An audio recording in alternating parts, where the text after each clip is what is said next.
An egg must have cracked. That's yolk.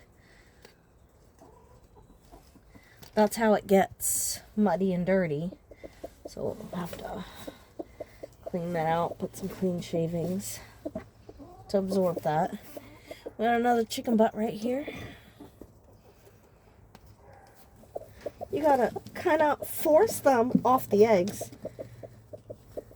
Here we got some nice clean eggs. I'm gonna make sure to separate these so I can water glass these. Nope. Give me your eggs. Give me. There's so many under her. Move. I know there's another one. Could you move? Move. You have to be willing to fight a chicken. Have to be willing to fight a chicken. Okay. Let's go up here. Oh, good. I scared that one off. See what happens? Now I have a cracked egg. The membrane isn't cracked, though. I can give that to the dogs. See, these are nice and clean. So now you have to go in here and sort of, if there's anything left behind, mud from them bringing it in on their feet to the coop, or from the leftovers of them eating an egg or something, you can end up with dirty eggs. But mostly you'll get clean eggs if you keep your coop clean. So my husband will go in there and he'll just, basically you just take a small, we actually use like a little handheld hoe and just scrape that stuff out onto the floor, either into the coop or outside the coop, doesn't really matter. It mulches, it goes into the ground. It creates lots of different nutrients for the ground, for the dirt. And then you just put some more shavings down, and that'll keep it dry and clean. We do live in the Pacific Northwest, so we do have a lot of mud. Like I said, they track it in on their feet. That's how it ends up on the eggs. It dries, it's not poop. More likely than not, you end up with some yolk on your eggs that make them dirty. And one of them has a little bit of mud on it. One of them is a little cracked. Again, there's nothing leaking out, so the membrane's not broken. I can give this to the dogs, or I can use this so you can actually give them back to the chickens. This is still warm. The ones that are totally clean, I'm actually going to water glass. So I'm going to separate those out, and I wipe them with like a little dry paper towel or a little dry rag. Just a very simple wipe. You don't want to be wiping anything off, but there might be like an errant feather or something like that. Just give them a quick little wipe. Little pine shavings sometimes stick to it, but it's not really stuck. It's just on it. Just wipe that off.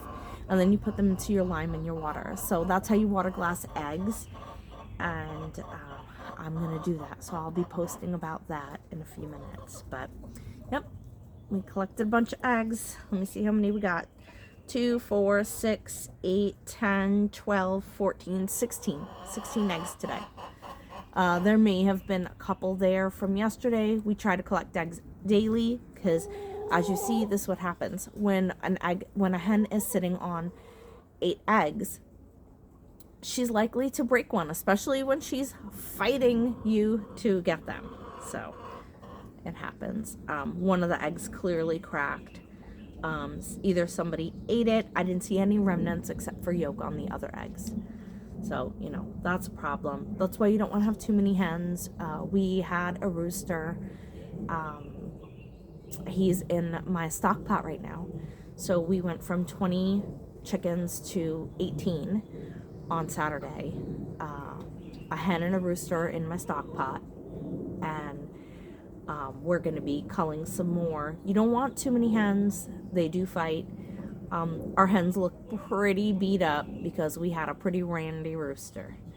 And what happens when you have a rooster who likes certain hens in particular, they pull their tail feathers out, they pull their neck feathers out, they pull the back feather. I mean, these poor chickens look like they've been abused. And so my husband has taken out their molester. The good thing about that is if we had wanted to incubate these eggs, we actually could, because well, it's Monday. They'd probably still there's probably still some fertilized eggs that we have in the house. But when you do have a rooster, you can incubate those eggs and make them into babies. It doesn't mean that when I bring these eggs into the house, we're afraid to crack them because they may contain chicks, because that's not how it works.